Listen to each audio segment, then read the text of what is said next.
Navigating the college experience can be challenging, but with HSI Excellence, you are not alone. Our staff is here to help you every step of the way, and our ultimate goal is to ensure that you have the resources and guidance to persist in college semester after semester until you achieve your goals. And that includes starting your own small business. So I would now like to introduce Adriana, and she's going to share a little bit more information with you in Spanish for our families. Hi, everybody. I am Adriana Galindo. I'm the other regional coordinator overseeing Phoenix College, Mesa, and South Mountain Community College. Lo voy a decir en español para dar un poquito más de información. El programa de nosotros es un programa que empezó desde el 2014, ahorita estamos en el tercer ciclo, y está diseñado para ayudar a estudiantes hispanos a navegar el proceso del colegio. A veces cuando no tienen papás que se graduaron o que fueron a la escuela aquí, es muy difícil para ellos porque no saben a quién preguntarles o cómo navegarlos. Pero con el programa de nosotros tenemos a gente especialmente especializada para ayudarles en diferentes áreas. Entonces, ahorita ya acabamos de cumplir 10 años, ese 2020-24, y hopefully que podamos obtener un poquito tiempo más con ustedes, pero estamos aquí para agarrarlos de la mano realmente y guiarlos desde el momento que son parte del programa hasta que se gradúen. Entonces, es un placer para nosotros. De todo el distrito, los 10 colegios de Maricopa, nosotros servimos a 6 de esos colegios y hay 1,200 estudiantes en el programa ahorita y su estudiante es uno de esos, entonces felicidades. Okay, so I'm going to go over a little bit of our success coaches. You guys remember we do have success coaches that are specialized in different areas and at our 6 participating colleges that are in person and available to meet with you there. So Juan Blanco is stationed at South Mountain. He's there on Fridays. Samantha Segovia at GCC. Maria Villalon at Gateway. And then Alejandra Obregon, she oversees both Mesa and Estrella Mountain Community College. And then today we onboarded Leslie Minjares, who will be the new success coach for this college here at Phoenix College. So schedule time to meet with them if there's anything that you need. Remember that we do have different specialties, so everything from graduating and transfer, scholarship, career development, as well as basic need access. The team is here to support you. And so Alyssa mentioned why we wanted to focus on this small business development. For a lot of our students, it's not just creating the small business because that is going to be your main focus, but a lot of our students were saying that they needed some extra cash on the side and they were interested in doing things or different endeavors. And so we wanted to create this curriculum to help our students. And so it's a 3-part curriculum. The first one is here, so you will get credit for being here today. The next one will be on October 16th. I don't have my glasses on. 1 p.m., which would be hosted virtually through Zoom. And then the last one is going to be financial planning for small business success, hosted on November 21st, which will also be virtual.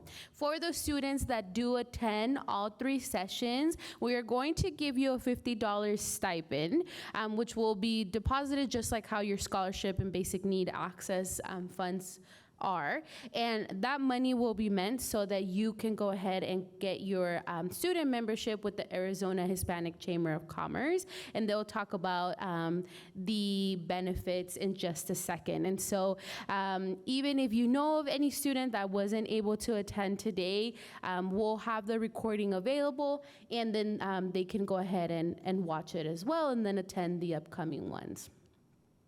So we will go ahead and have our friends here from the Arizona Hispanic Chamber of Commerce to just talk a little bit about what some benefits of the, Up here, yeah, of your membership would be, and then also some benefits of if you were to decide to get the membership from for your LLC when you go ahead and continue that. It's a really great networking opportunity, and it's important for us to help support you outside of the academic world. So thank you guys so much for being here, and your presentation will be projected. Hi, everybody. My name is Kayla Fonseca, and I am with the Arizona Hispanic Chamber of Commerce. This is a really cool experience for me, kind of full circle, because I came to Phoenix College early on in my academic career, so it's really cool to be here again and to connect with you all in this capacity. And I'll pass it over to my colleague. We have some real fun, exciting information for you guys. Hello, everybody. My name is Paul Padilla, and I serve as the Director of Market Intelligence for your Hispanic Chamber of Commerce. So you may be wondering what market intelligence means. It basically means that I get to work with data all day. I'm a little bit of a data nerd, so I get to look at, specifically since I work at the Hispanic Chamber of Commerce, it's focused on Hispanic data. I was going to say that we have an event coming up soon. We're going to talk more about it later, but my main role as Director of Market Intelligence is to produce our Datos publication. So it's an annual research publication that we put together every year, and it's the largest compilation of secondary research on Hispanic consumers, both here locally in Phoenix and all our other cities, Arizona, and the US. So what we do is we look at how the Hispanic community, us Latinos, are contributing to our economy through various social determinants. So we look at how the Latino community is performing in education, in economics, in housing, in accessing affordable food, and healthcare, and many other social determinants. So I really encourage you guys to attend our Datos event. It's going to be on September 26th, and again, at the end, we'll give you more information on how to sign up. It'll be free for you guys, so there's no cost involved. We just want you guys to get out there and get to learn about, our community and be proud of your community. Before I get into some stats, I have some quick stats that I want to share with you guys just to provide an overview. I just wanted to provide maybe some guidance just personally going through college here in Arizona. I had a lot of family members that attended Phoenix College and a lot of the other community college, and then I went to ASU. And when I was there, many of the things that you guys were talking about, you come here and you might not have known what to do. You might feel kind of lost, and that's, completely normal. That's definitely a normal feeling. I would say I will give you two pieces of advice. You don't have to take them, but just something to consider. My first thing would be to get involved. And I think something like this is a great first step. Get to know your peers. I had the privilege at ASU to serve on the board for the HBSA, which was the Hispanic Business Students Association. So it was a student-led group, and that we kind of focused mainly on business because we were all business majors. But we learned a lot in that group, and I think the main thing was networking. So we had a lot of opportunities to meet people. We had sponsors from big corporations here in Arizona and the US, so we got to meet with them and build our network. And I think that's so key in your young professional lives, is to get involved and get to meet people. Obviously, what you know is very important, but who you know is also important as well. You need to get your name out there and really just get to know what other people do and just be interested. There's a lot of things that you might encounter that you would never thought of. I mean, that's how I learned about the Hispanic Chamber of Commerce, was through my work and volunteering at ASU. If I hadn't joined that group, I wouldn't be here today. So that's one thing. And then second thing I would say is previous speakers were talking about meeting with your career coaches. That's huge too. I had the privilege of being a mentor at ASU as well, my junior and senior year, mentoring incoming freshmen and sophomores. And they're there to be a guide and a resource, even for the easiest questions, or you might think it's a quote unquote dumb question that doesn't exist. Like, ask away. That's why they're there. They're there to help you, and they want you to be successful. So definitely do that. Take advantage of that. It's really helpful. And there's data to back that up. Data shows that, students that seek help from their mentors, like freshman and sophomore year, are more likely to go through, college, finish, and get their bachelor's or even higher. So highly recommend that. So now we'll just go into a few stats that I wanted to share. So the question that you guys presented was how Hispanic-owned businesses are thriving within Maricopa County. I broke it down to U.S. and Arizona level. I didn't do Maricopa County, but if you guys want to learn more, I'm happy to connect with you guys and send that information. But just wanted to look at college attainment. This is just a quick overview. I don't want to take up too much time, but here in Arizona, as of 2021, 17% of Hispanics are enrolled in higher education here just in Arizona. That's from the Census Bureau, and from the Census Bureau as well, about a quarter of Hispanic adults 25 and older have an associate degree or higher here in Arizona. But the thing I wanted to highlight mostly was this last point. And so between 2010 and 2022, the percentage increase of Hispanic males and Hispanic females with graduate degrees was greater. They experienced the greatest growth than any other group in the nation. So that's something that you should be proud of as a community. We should all be proud of seeing that huge increase. But obviously, there's always more work to be done as a group. Next slide, please. Yeah. So this one's looking at the economy.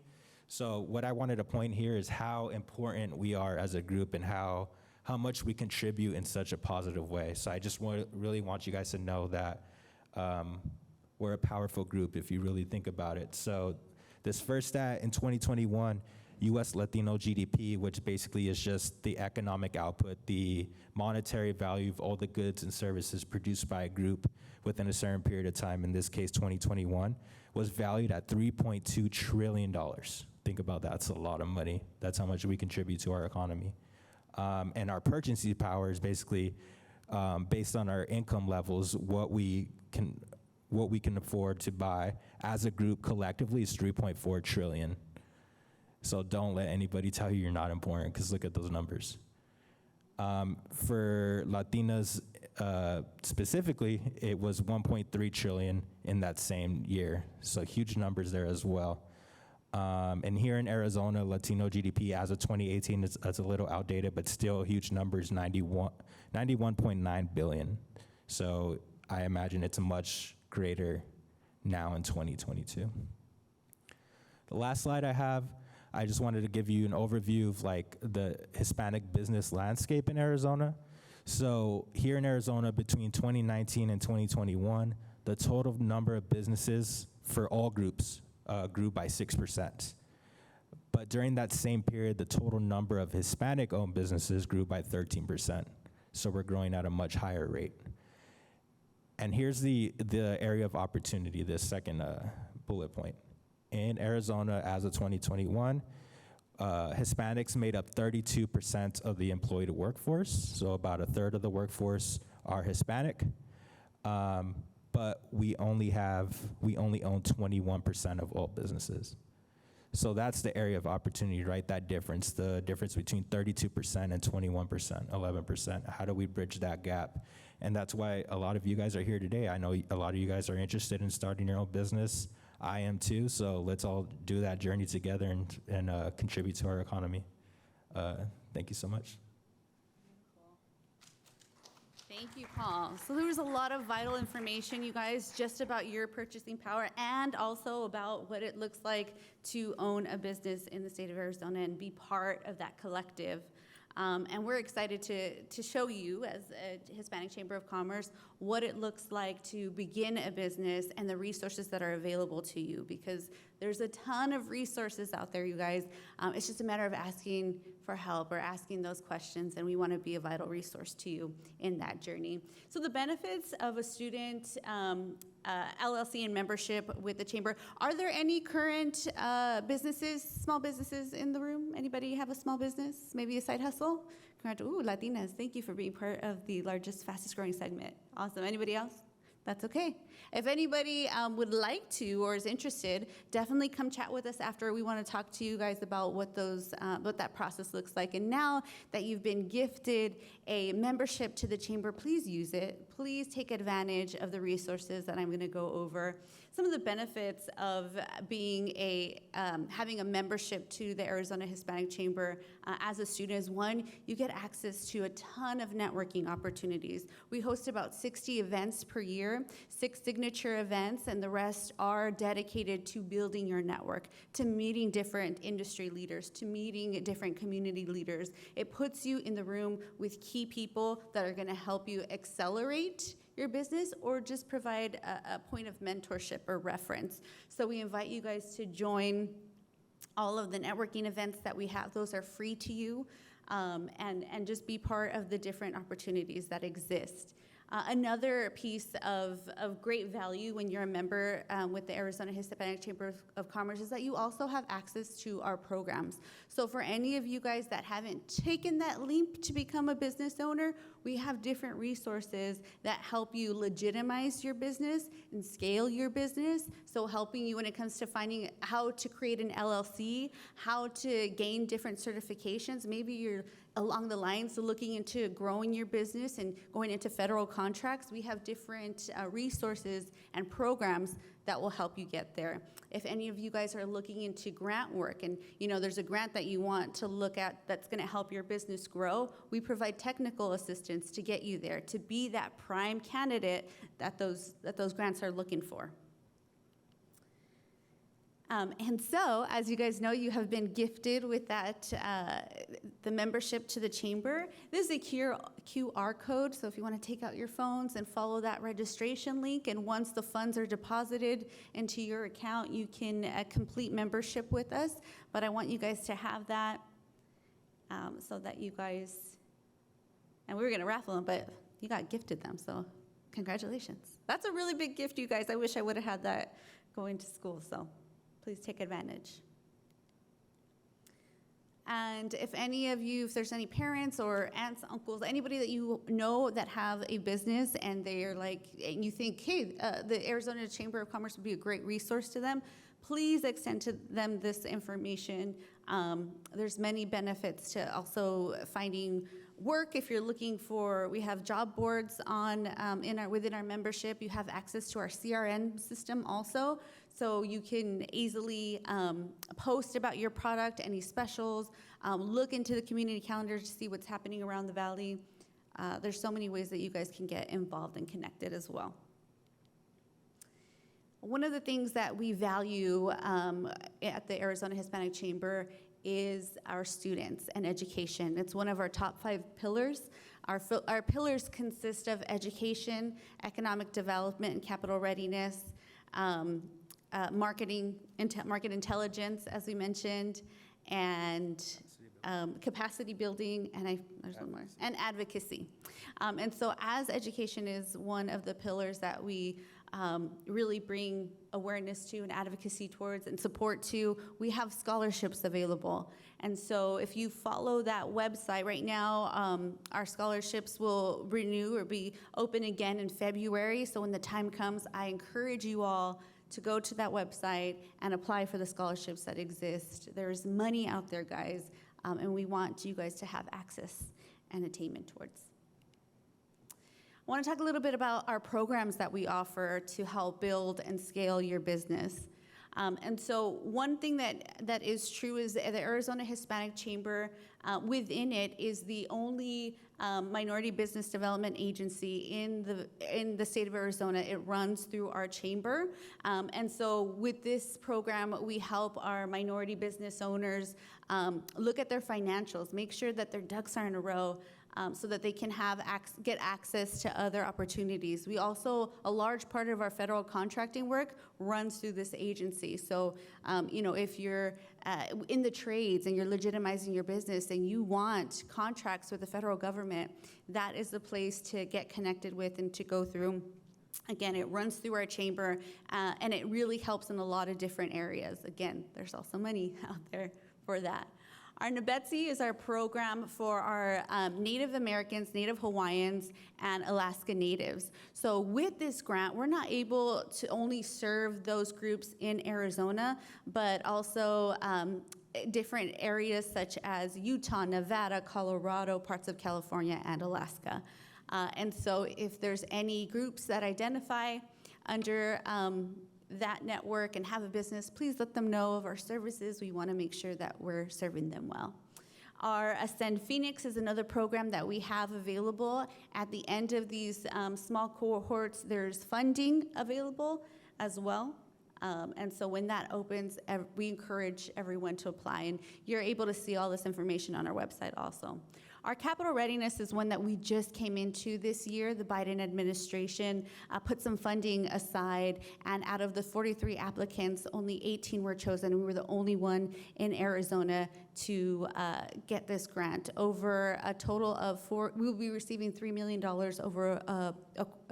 over 4 years. And so that money is available to help small businesses grow and scale and become legitimized. Again, I mentioned the ability to be able to get that technical assistance for grant writing, look over your budgets and make sure everything is in a row. This is another great program that will help you find those grants, apply to those grants, and be successful with those grants.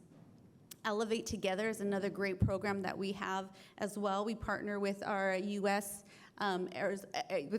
Hispanic Chamber of Commerce, and there's also some grant funding at the end of the selected programming. And lastly, our Dream Builder, which is one of my favorites, and it's one that I really encourage. If you're a student looking to start a small business, I would definitely encourage you to follow up on this and get connected with us. While it does say Women's Business Creator, we have also opened it to our male business owners. And so this is a really great program. It's a 13-week module. At the end of at the end of the program, its entirety, the 13 weeks, you get access to a laptop. You have a basic business plan created, one-to-one consulting with our professionals. Also, you have a dedicated member at the chamber to serve you. Some seed funding for the LLC. So either we pay your LLC fees, or we reimburse you for the fees that you've already paid for. This is a great program if you're like, I have an idea and I want to get it off the ground. This is the perfect program for you. So we encourage you to also connect with us about it. And as soon as we can take your information and get you guys on the list for the next cohorts that will be opening. We also work closely with our El Consulado de Mexico here in Arizona to provide these classes in Spanish as well. So really great content coming out of here and really great opportunities. These are some of our events that we have for the year. I mentioned we have about 60 events total throughout the year.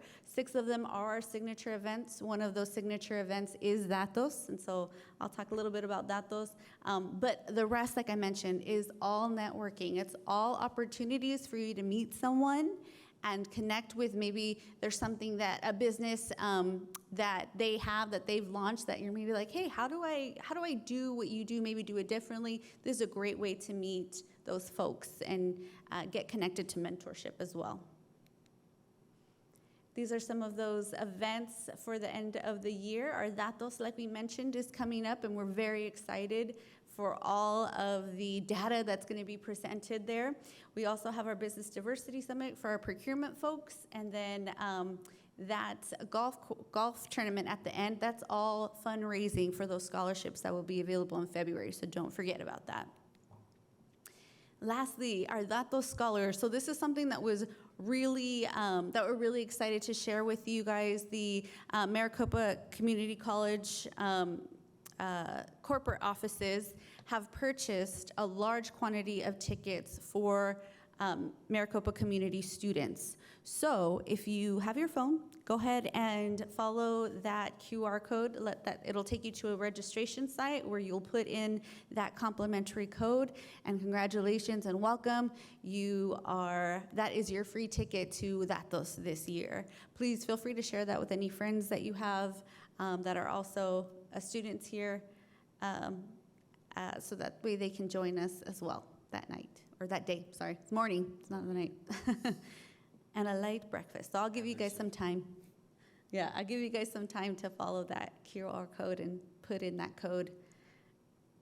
We're really excited to have you guys, and again, the data that's going to be expressed, it's pretty great. This is something for all groups, industry leaders, community leaders, it's just students, especially, where there's going to be a time. So get there early, because there's going to be an expo booth area with some of our larger industries. That's a really great way to connect with them, let them know who you are, and if you're looking for possible employment, there's another way. That's just another way to get connected and expand your reach. Also, if you have LinkedIn, now's a good time to get that LinkedIn fresh and ready to go, because it's another great way to share your information with them. The next event that we're going to be having is November 1st, Chambaladito. We wanted to throw this in there just because this particular event really serves our side hustles in the making. So if you have a side hustle, or you know of somebody that has a side hustle, and maybe they want to grow that side hustle to an actual hustle, we're going to be having resources available that day where they will also learn the cultural significance of Dia de los Muertos, as it is. We're going to collaborate on that day with the cultural significance of Dia de los Muertos, and also provide those resources for those side hustles, and hopefully get them into main hustles with the resources. So please join us. This is a free event and open to the community.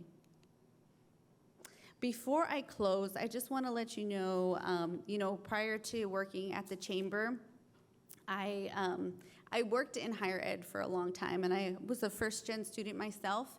And so I got to not only navigate the academic world, but help others navigate it as well.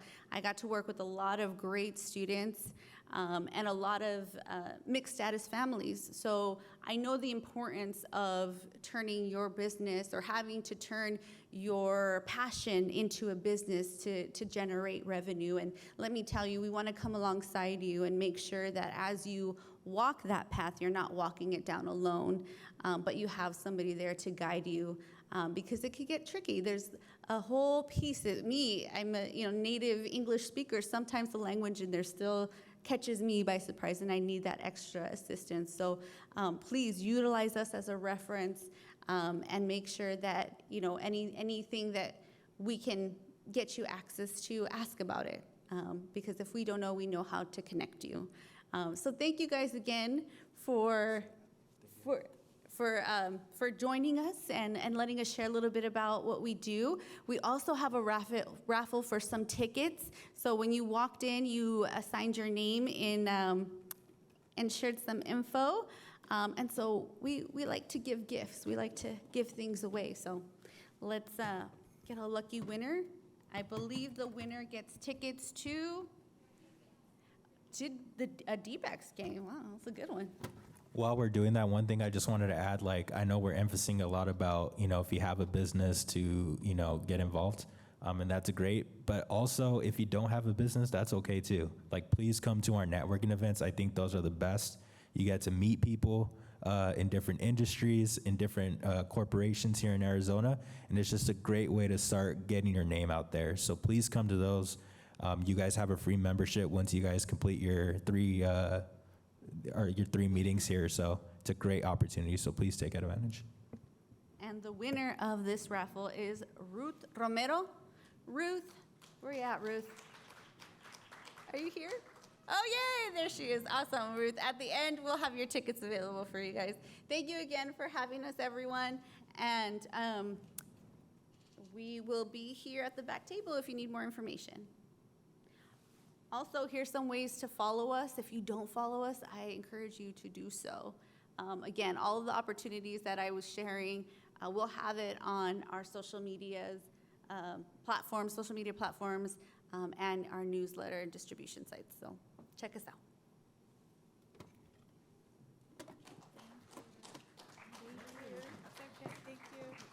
All right. right, everyone. I would now like to take advantage of the opportunity to introduce you to a representative from the Small Business Development Center, which is actually a previously established partnership with the Maricopa Community Colleges. They do have offices located at most of the Maricopa Community College campuses. They also have staff and personnel available to assist you with the beginning stages of starting your small business. So please welcome Karen Lithicum from the Small Business Development Center. She's going to provide you an orientation regarding the reality of opening your own business and how to adequately prepare yourself for that endeavor. Karen. Hi, everyone. This is my first time doing this presentation live, so give me some grace. But I work for, like she said, the Small Business Development Center. We're located at Gateway College in the South Building. I'm a project, let's go back. I'm a program analyst, and I have over 11 years of consumer and commercial banking and mortgage experience. Prior to that, I owned my own business for 15 years. We created and grew one of the top salons in the U.S., constantly receiving the top 100 salon award, and doing over $4 million a year with about 50 employees. And then once I sold that business, I became dedicated to helping other small businesses grow. I became the vice president and then the president of the Main Street Business Association, which advocates for small businesses at the local, state, and federal level. And so I feel like I have a unique understanding in how to organically start your own business. And, you should learn from my mistakes because many were made along the way. I would like to say before I forget, because I'm seeing the lovely chamber people over there, I could not be where I am today if it was not for my involvement in my local chamber of commerce. Networking is literally everything. So keep that in mind. And even when I moved here, before I had a job, when I was looking, I created cards with just my name and my phone number and my email, and then I put a QR code linking my LinkedIn page on the back so I could just give it to people. So if you don't have a business, you don't have a business card yet, try that and go to some of these networking events and see how eager other people are to help you out along your journey. So let's talk about what the SBDC does, first of all. We offer we offer one-on-one confidential business counseling. So there's no fee for this at any time.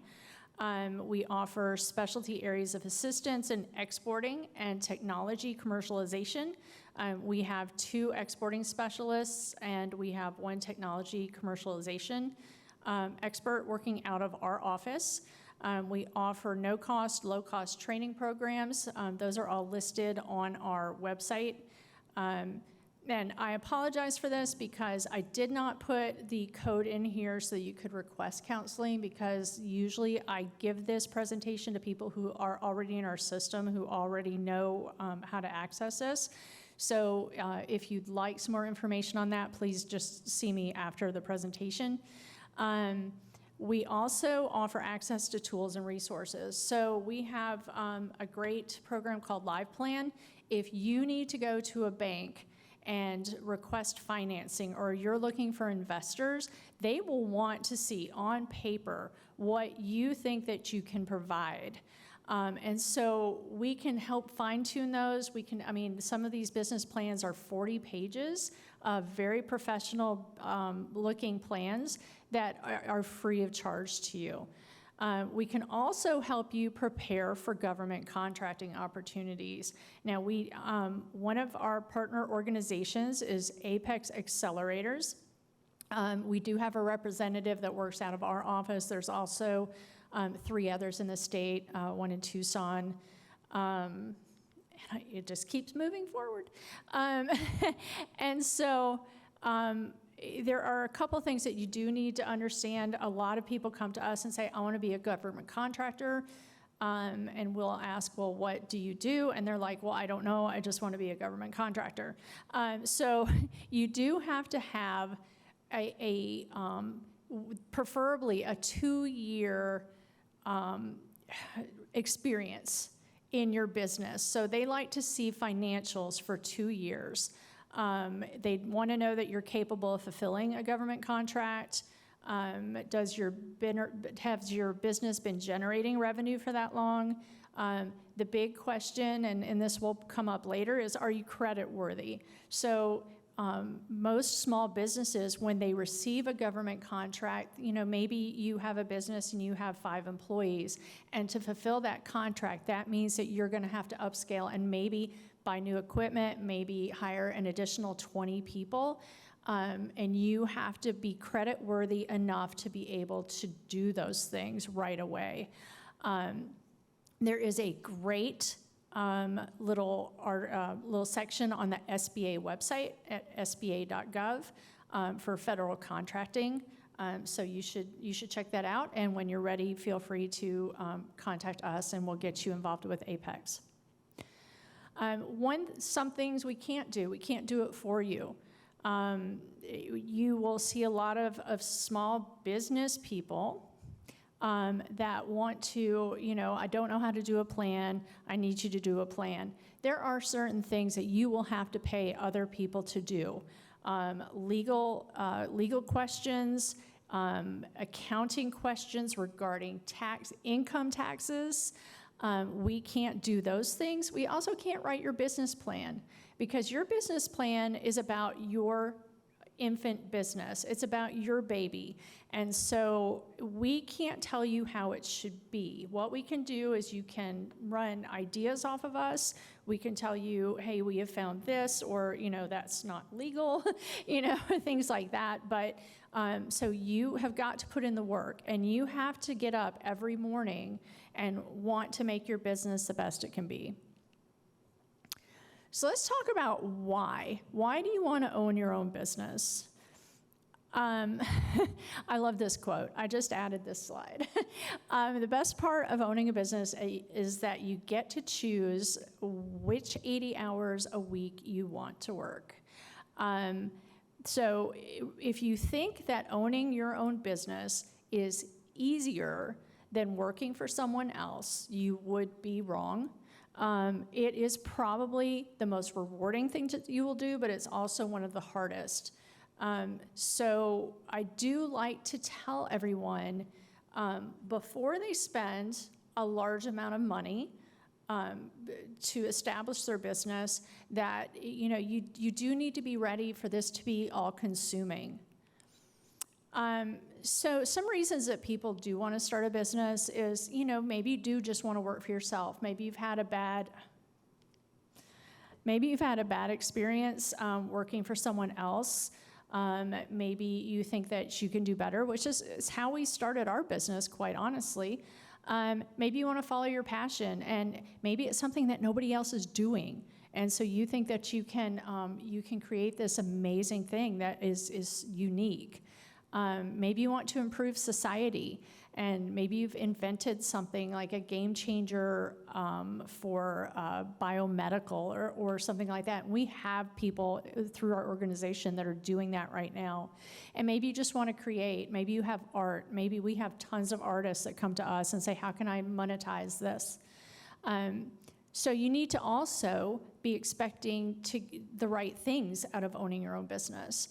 So do you want to support yourself and your family? If that's true, then you need to have a dollar amount associated with that. What does that number look like? Does that look like, $60,000 a year? Does it look like $100,000 a year? If you are owning a small business, you also have to take into account that you are not getting paid vacations, you are not getting health insurance, or your 401ks. So that will make a difference on how much that you really need to decide you need to bring in. Maybe you want to keep your 9-to-5 job and you just want a side hustle, and there is nothing wrong with that. And maybe you want to grow into a large multinational company. I will say that every small business or every large business that you see out there, every single one of them started as a small business, okay? It started off in somebody's garage or in somebody's parents' spare bedroom. Amazon started in a garage, literally. Facebook started in a dorm room with some of his roommates, okay? So those are, great examples of huge companies. That doesn't mean you have to get to that point. One thing I would say, and I just love this show. So if you get a chance to look at the history, I think it's on the History Channel. It's a great show called The Food That Built America. And there is a lot, and I will say that you can learn a lot from other industries, even if you don't want to own a restaurant. They also have The Toys That Built America. But how the show is structured is they will take two like businesses. My favorite one is the Pizza Wars. So it covered Domino's Pizza, and it covered, I believe it was Pizza Hut. And so what they would do is show how those businesses started and show the hardship that they went through, how, the partners didn't necessarily get along. With Domino's, one brother wanted out of the company, and he literally traded his share for a VW, like an old VW from the 60s, right? That was worth like maybe $300. And so his brother is now probably a billionaire, and he got his VW car. But I love how they show you how sometimes that little decision, that one decision that you make, will make or break your business. They showed how he had the decision of their business was failing, and he answered the phone one time, and he said, yes, we'll get your pizza there in 30 minutes or less. And then, of course, that became their big tagline, and that's what put them over the edge. And it was just him answering the phone and taking a customer's order. So one thing, and I believe that you were given some documents when you checked in. So I wasn't even touching it. So one of the documents that I like to share is, it's called Do You Have What It Takes? And I ask all of my clients to fill this out because pick the one on there that most is like you. Now, what this document will do is it will tell you where your weak spots are as a business owner. Now, I'm not saying that you have to be good at all of these things, but what I am saying is while you're able to get the education, and owning your own business is it's a lifelong educational journey, quite honestly. So be honest with yourself and then see where your weak points are and know that you have to get additional education in those areas, or maybe you have to hire somebody who's good at those things. When my husband and I owned our salon, I was a licensed hairstylist. I was not good. I was pretty terrible. But what I'm good at is talking to people. I'm good at customer service. I understand how our customers thought. And so that was my job. He didn't like talking to people, but he could do amazing haircuts. So you may have to find someone either in your family or maybe a partner, or bring a manager in that is good at what you're not good at. But some of the things that you should really look at is, are you a self-starter? Are you motivated every day? Are you going to get up and say, you know what, the business is a little bit slow, how can I fix that? And because no one else is going to do that for you. Do you genuinely like others? And there are a couple that go with this. Do you genuinely like others? Can you lead others? And do other people trust you?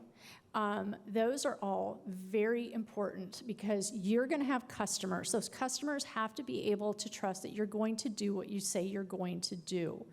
Do you like other people? Because if you don't, At some point, you're going to get frustrated and you're going to say, I don't really care if you don't like the job I did for you, right? So you have to be concerned about the product that you put out there, the service you put out there, and whether or not that person's going to come back to you.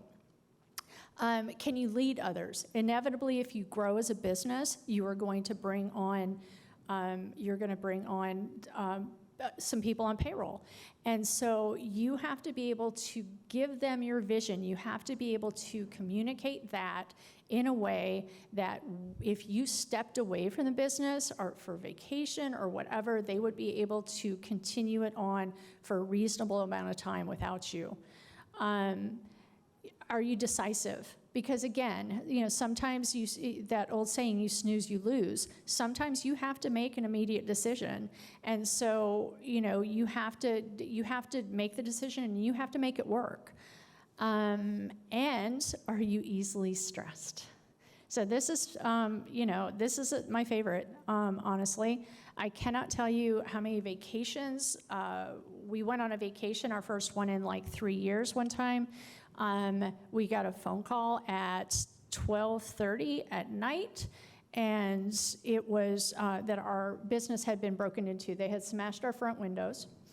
They had taken our computer. They had destroyed a lot of stuff. My husband left us at the beach, took our only car, drove home, secured everything. And then 2 days later, he came back to pick us up. So he got a whole vacation of 2 days. So, those things happen. And it always seems like it's inevitable when you finally think that you can relax. So, and I would like to say that honestly, entrepreneurship is very much like parenting. You put in a lot of work for sometimes minimal rewards. Some days you don't make any money. But you're still putting out the same effort. You're unsure of the outcome. Who knows who here is a parent? You've looked at your child and you're like, I have no idea how this is going. You hope that it goes well, but you just never know. It's always there. You can't give your business back without a huge financial, I don't want to say loss necessarily, but even if you sell your business, even for a profit, it's a lot. So you can't just end it. You can't just stop it. Inevitably, you owe rent, you are in a lease, you owe money for a loan, and so you can't just give it back. And much like children, it's really expensive. There are costs associated with that you can't even imagine at this point. And the life cycle is the same. So if you look at an infant, you have to constantly be there. You have to constantly be, holding and nurturing that baby. Toddlers, it's prone to fits and infuriates and inspires, and that's when your business is growing. And so you think you might be on the right path, and then you may have to pivot. You may have to make a change in how you're doing things. In the preteen and teen years, you think you can relax, but you'd be wrong. Because something, again, will always go wrong. You might have a walkout. Again, I'm from the salon industry. A salon will inevitably have a walkout. There's somebody in that salon that thinks that they can do a better job than you, and they're going to take half your staff, if not all of it. And so you have to be prepared to rebuild at a moment's notice. And as an adult, when your business becomes mature, it stops growing. So now what? How do you keep that fresh? How do you keep new customers coming in? Because, it's inevitable that you lose some customers. If you're not bringing in new customers, then you're going to close your doors. So let's talk about the plan. So on our next document, it's the startup business plan. We have all of our new clients, all of our pre-ventures, who are people who are not yet in business, or if they're in business for less than a year, we have them do a startup business plan. This enables us to take a very quick look.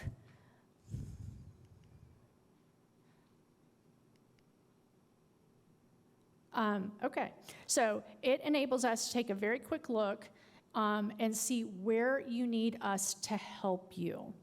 But if you look at this slide, these are two iconic buildings, the Eiffel Tower and the Taj Mahal. They take vastly different resources to build, right? So, you can't just, if you decide to build a house, you can't go to Home Depot and say, drop off $100,000 of lumber to this location, because they're not gonna know how many windows you need, what your countertops look like, what kind of doors you want. They're inevitably going to send you the wrong things, right? So it is best for you to start a plan, sometimes sticking to the plan, like without fail. You do have to be able to pivot. It can be prohibitive if you stick to the plan too much. You have to leave a little room for play in there. But these two buildings, like I said, took vastly different resources. The Eiffel Tower took steel and people who weren't afraid to climb. Up there, it took welders. It's a radio tower, so it took someone who understood that. The Taj Mahal took marble artisans. It took quarrymen. It took somebody who knows how to build a fountain. So what does your business look like? What do you want it to be to people? And then you have to decide, have you clearly defined the product or service you will offer? We do. It's crazy. We get a lot of people who just say, I want to be in business, but they can't define what it is that they want to provide clearly. Do you have experience doing it? And this is where I like to tell. The story of my friends. I have 3 friends, 2 who are married and own 3 restaurants. One who is a chef. And a highly acclaimed chef. He won Hell's Kitchen in 2023. And they have 2 very different journeys. So my friends who are married, they had been in the restaurant field for over 20 years. They worked at chain restaurants. They worked at Cheesecake Factory. They worked at a steak place, and this was together. And so they knew, they weren't even cooks. They were the managers. And so they knew that service. They knew how to price their goods. They knew customer service. They knew how to engage the community in a way that made people want to be on their side. Alex Ballou, who's won Hell's Kitchen, had 2 restaurants that both failed. And the reason they both failed is because he didn't have a clear idea of what he wanted it to be. And he kept changing his mind. And it would cost him, I saw him change his tables and his silverware 3 times in his first year. And I was trying to tell him, Alex, it's not about the silverware and the tables. It's about the service that you provide. It's about the food that you provide, and it's about how you make people feel. So he still does not have a restaurant. He is a guest chef. He's great. If you ever get a chance to eat his food, I highly suggest it. But my friends who own the restaurant, like I said, have just opened their 3rd restaurant, and we're going to talk a little bit more about them in a minute. But is your product or service needed, or is the market oversaturated? So you'd be surprised at how often this happens. Let's say you want to open a barbershop, and you would like to be close to your house. And so you kind of draw a little circle around your house. I want it within a 10-mile radius of my house. And then we do the research, and then you find out that there are 41 barbershops right around that section. So, is that going to dilute the customer that you're trying to reach? Are you going to be able to entice people to come to you? And a big part of that is, like, if you're starting a new business, it's hard to get people away from people they've been going to for a long time, especially in that industry. So, do you need to go somewhere else? If you really want to do that, then maybe you should go to a place that they only have like 2 or 3. So you have to check out the competition. You have to be passionate about checking out the competition. And then what makes your product or service unique? Now, that's a value proposition. So why should they come to you? There's always this little story about a barbershop that had been in existence for like 10 years, and they charged $12 for a haircut. And so then they had competition move across the street. And the competition said, I'm going to put them out of business. I am going to charge $6 for a haircut. So what the experienced barber did was he then put out a sign saying, I fix $6 haircuts, because he had the experience, he had the know-how to do that. That was his value proposition. He was better than a $6 haircut. So a couple things to consider. How will your business make money? Now, this is a little, you may think that this is a strange thing to ask. If you have a product or a service, if you are a plumber, you know how you're going to make money. Somebody is going to call you with a huge problem, and they don't care how much they pay to fix it, because let's face it, if you have a plumbing problem, it's a big deal, right? If you own a boutique and you're selling a dress, which is my passion, by the way. I want to start a business and start a dress boutique. So, it's very easy. I will give you this dress, you give me the money. So that's very easy. But sometimes we run into things where we have somebody who wanted to do an app that connected service providers with customers. Okay, that's a fantastic idea. But who pays for it? Who pays for it? Do you charge the customer? Who comes first? The chicken or the egg? Does the customer come first, or does the service provider come first? And does the service provider feel the value in putting their name on there? Are they going to pay you a fee to put their name on there? So you have to figure out exactly how you're going to make your money. How will you offer your product or service? How will you charge for it? So, everything has a cost. So you have to figure out how much that's going to cost you, how you can still make money, and whether or not the market will bear that cost. So the next thing you would need to do is define who your customer is. Now, I was very specific when we opened the salon, and this was back in 1993 we started. And our demographic was women between the ages of 30 and 50 who made $60,000 a year. Doesn't sound like much now, but $60,000 was quite a bit in the 90s. So that's who we marketed to. That's who we decorated for. That's who we chose our product line to go after. But that was not the only people who came in, because those women brought their children, they brought their husbands, and so we had to expand our services to start including those people. But you may be limited to geography, especially if you own a restaurant. Geography is a big one. I'm not going to drive, probably an hour and a half to go eat dinner somewhere. I'm going to be driving down Indian School and say, I need to stop by my favorite restaurant that's 2 blocks from my house. So you have to be able to hit those people and figure out where they go and what they do.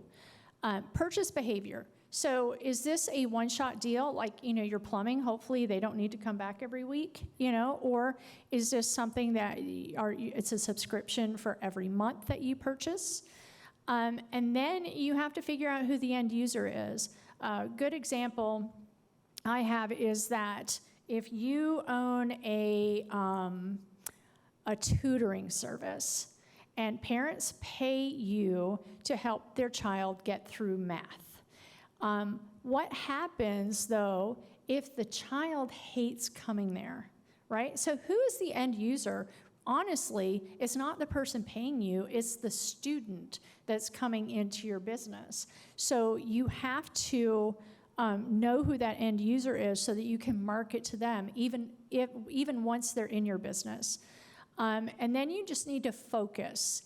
And then you have to figure out, what those people do, what they listen to, where you're going to find them. So you obviously know there's so much talk about generations these days. I'm a proud Gen Xer. And we kind of took over Facebook from our children, quite honestly. But if you are going for a younger demographic. You know, you want to know how to use YouTube, you want to know how to use Instagram, and it better be fast and quick. They don't want to sit there and read a chapter on something. They want to see it and they want to be done, right? So you have to figure out what works for them. There, of course, are Google ads or any kind of social media ads. So you have to figure out what you're going to put in there that's going to grab that attention. Flyers, sometimes guerrilla marketing works well, especially in those geographic instances. If you own a restaurant, would you maybe go and stand outside? Let's say you're in a strip mall and there's Sprouts next door. Maybe go out and just hand coupons and flyers to people coming out of that restaurant, right? SEO, search engine optimization. I would love to say that I completely understand this, but that would be a lie. I went to our annual conference and it was all about technology, and I went to a couple classes that went way over my head. So if you, as a student, can get in and learn about these things, it'll take you a really long way. That doesn't mean that the SBDC doesn't understand SEO. That means I have some homework to do. And then how much will you spend? Because when you're just starting out, you really don't want to spend a whole lot of money, right, on marketing. You want to do as much as you can, as cheap as you can. And then even as we in our business got more popular and more busy, like I said, we were making a lot of money. We had a wait list of over 6 months just for a haircut. And so once that happened, I was like, oh, I would have advertisers come in and say, oh, we'd really like you to advertise with us. And I was like, we don't need to do that, But then I realized that we actually do, because guess what? Somebody else was going to come right in behind us. They were going to copy what we were doing, and they were going to try to steal our customers. And so once we started really looking at that, we wanted to make sure our name was at the top of their mind, always. So we started doing charity events that we would advertise heavily. We would get involved in every networking event. We would host a business after hours so people could come and tour our business and have a glass of wine and some cheese. So those are all things that fall under marketing that you should explore. And again, like I said, being involved with the chamber will help you do that. I used to work for the large chamber. They don't necessarily have networking events like the smaller chambers do, so I would highly suggest you get involved with a smaller chamber. And then you have to decide what you're going to say. What is going to grab that client? What is going to make them come to you? What is the problem that you're fixing for them? How do you convey that in the marketing form that you chose? And what emotions are you trying to elicit? So you may not really think about emotions in marketing, but just by a show of hands, who has heard, I've fallen and I can't get up? Right? So what emotion are they trying to bring out? They're trying to bring out fear. It's fear marketing at its best.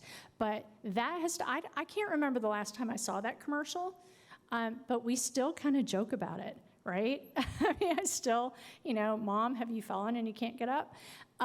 So, you have to decide what emotions you're trying to elicit, and then you have to put your value proposition. Why should they come to you? Is it your experience? Is it your price? Is it because you're just the coolest thing in town? You have to be able to show that.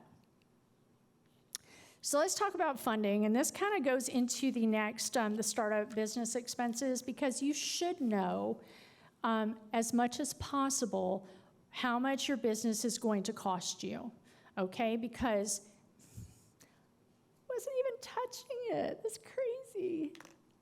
It's like my last phone did that. Okay, so the bad news first. You're probably not going to get a grant large enough to start your business. There are grants out there, as we've heard. Prestamos has got some good grants. We just ended up a grant program through the SBDC. There are grants out there, but they're small, right? So maybe it's enough to buy a laptop. Maybe it's a $500 grant to do something else. But the competition is steep as well. For every grant that's out there, you're probably looking at hundreds of other people who are applying for that same grant. You're probably not going to get a loan based on the business to start your business. So the reality is you will probably have to self-fund your business. Either you can do that in numerous ways. You can save up enough money to get you through at least the first 6 months, and that means your income has to be replaced.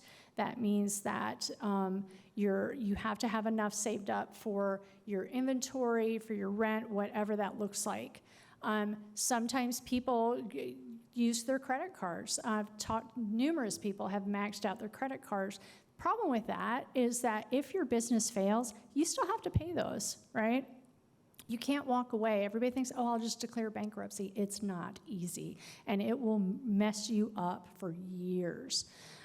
Sometimes friends and family can step up. That's how we started our business. My husband's parents believed in his vision so much that they took a home equity loan out on their house, and they let us use that.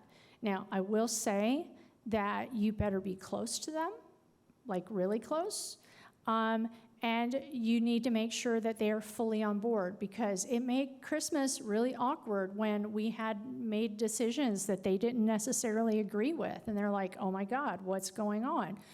We ended up paying them back within a year, and it was great, but you know, it adds a whole level of stress that you just never even thought about. Your retirement savings. Now, I will say, I don't agree with taking your retirement savings out.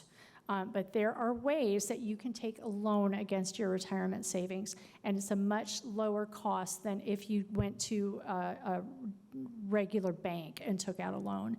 And then also, you know what? They're starting smaller than anticipated. So maybe you keep your 9-to-5 job, and you go present your wares at a farmer's market, or you start a website and you say, okay, I would love to take that job, but I can do it between the time of 5 and 7 o'clock at night or on weekends, so that you can see whether or not your product, your service is well accepted in the community. Because there's nothing worse than spending all your money finding out that nobody really wants your product, right? So starting smaller than anticipated is a great idea. We have a friend who literally started his business in the back of his truck. He bought a floor sander and a waxer, and he drove around with a phone book in his lap. Again, this was like in the 90s, early 90s, and asked for business. My husband, who worked in higher education in facilities, he hit him at the right time. He said, yes, I will hire you. And he worked his way up from that small business with one truck in the back to, he just sold his business. I can't even tell you how much he sold it for. It's ridiculous. But it was over 200 million. And so those things happen, and that happened within a period, of 20 years. And he still works at that business. They kept him on for 5 years so that he could still drive that growth and help them make that transition. So, there's nothing wrong with starting smaller.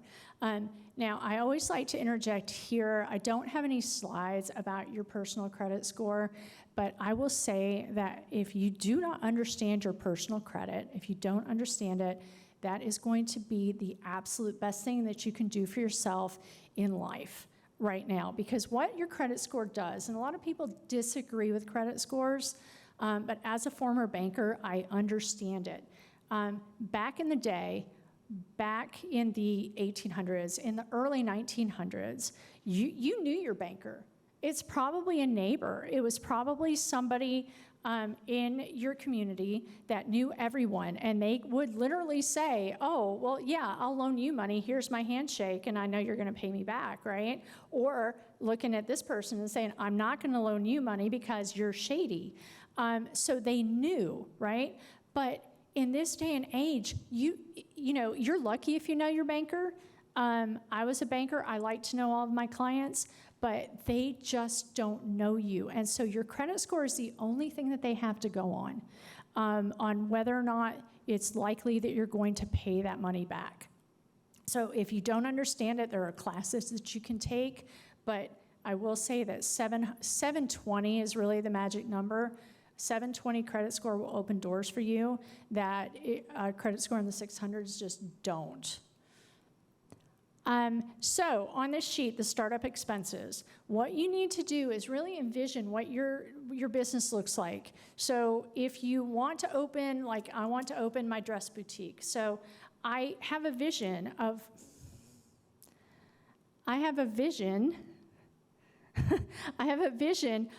what it looks like from the outside, what the windows look like, what the awnings look like. I walk in the door, I hear this little bell that rings, and that has a cost to it.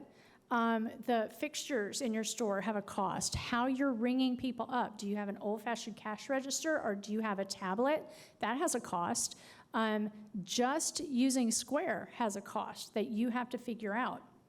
So write all those things down. Do the research. If you want to be in downtown, Old Town Scottsdale for your business, then do the research and find out how much those places rent for. And then add that up for time, multiply it by 12, and then add some additional, because I guarantee that if they say, oh, it's, you know, $5,000 a month, it's really going to be more, because there are things like common area maintenance that they'll just tack on, you know, quarterly or periodically. So you have to be prepared for those things. And then the ongoing costs are the funding that you need to conduct your day-to-day business. You know, you're probably not going to be the only person who's ever in your business helping customers. You're going to have to hire maybe even, you know, part-time or full-time, or what that looks like. You're probably going to have to give them benefits. So some final considerations are consider a contingency plan for every single thing you can think of. We are all here having gone through COVID. Nobody expected businesses to shutter for as long as they did, right? And so we're going to go back to my friends who own their restaurant, because they had contingency plans. What they did was they had a significant amount of college students. I come from a small town. Middle Tennessee State University is there, and they hired a lot of students. And so they felt like they were family, and they didn't want to say, sorry, we're going to let you go, and good luck finding another job. So what they did was they put it out on Facebook. Again, these were very community-minded people. They said, help us stay in business. Help us keep our staff employed. And they would put out a limited menu, and you could call up and you could order your dinner, and you prepay for it on the phone. You go up and you purchased it. They brought it to the door. They also brought you pictures of drinks, and you could take them home with you and eat at your house. Well, that went over well, but it wasn't well enough. So what he did was he pivoted again. He bought a food truck, which they had never had a food truck before. He called the HOAs in the neighborhood, or in the neighborhoods, said, hey, I'm bringing my food truck out on Thursday night. Here's our menu. People would line up around the block to just be able to have some kind of normalcy, to have some kind of community. They would bring their chairs out. They would have a block party, all social distancing, but it kept him in business. It also made him realize that there was a whole nother avenue that he had not explored. And so now he does weddings. And his wedding business, with now 3 food trucks and 3 restaurants, he does more in wedding catering across Middle Tennessee than he earns at any of his restaurants all of his restaurants put together. So he learned, he knew, he pivoted, he had ideas on how he, instead of saying, I give up, he pivoted and started just working it and said, I have this idea. The next final consideration is, are my family and I going to be happy with this business? Because it will take all of your energy, all of your time. You will argue about money. You will argue about your place in the business. You will argue about everything. So, you need to be sure that everybody wants to do this. Are you really willing to commit all your efforts to making this a long-term success? Because it's too hard to build a business and want to just quit after 2 years, right? It's just too hard. So you do want to make sure that you want to be in this long term. Do you even like what you're doing? Because if you don't like it, if you're a plumber and you hate it, then it's just way too hard. And then can you handle the constant risk and uncertainty? Because there will be days, even if you build that beautiful store, and you'll be standing there going, I have this beautiful product, and why is nobody coming in? And I have talked to so many people who literally had like a whole week of that. They're like, I don't know how I'm going to keep my doors open. It probably doesn't stay like that, but things affect it. I was in business. Our salon was in business when 9/11 happened. We had just opened our spa. We had 16 stylists, and we had just hired 6 people for our spa area. And when 9/11 happened, literally everybody stopped coming in for spa services. And so we had to figure out a way to keep that going. And we just started offering free services to people. Hey, try it. When this gets settled, then you're going to start paying for it. So at this point, you should know some basics to get started. We would love to have you guys become clients of the SBDC. We offer free counseling, as do some other organizations we've heard from today. We don't mind. We're not competitive. You can access all of that. So there's my contact information. You might want to take a picture of it. I would love to. I have cards. I can get those to you. But let's open it up for any questions that you might have. Anything? I will say, this is my favorite. The resources, Arizona Commerce Authority has done a fantastic job. Of putting together, am I ready to start my business in Arizona? So let me explain how this works. You can go to their website. It will ask you questions, and it will say, do I want to be a sole proprietor, or do I want to start an LLC? And it's a checklist, so you check those little boxes. And then it asks you, are you going to be selling a product that you need to collect sales tax for? You check that box. Then you say, I am going to do business in Glendale and in Chandler. And you click those boxes. At the end, it gives you your results. It will have links to form your LLC, if that's what you chose. It will have a link to apply for your sales tax.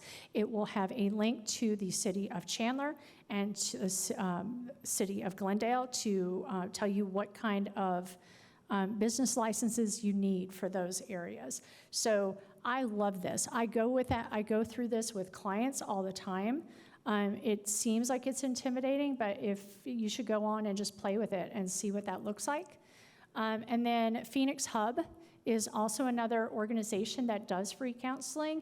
And if you're interested in grants, they have by far the most comprehensive grant page I've seen. I have pretty much given up on ours because I just go ahead and refer people to Phoenix Hub. So that is all I've got. Thank you so much for your time. Thank you so much, Karen. Absolutely.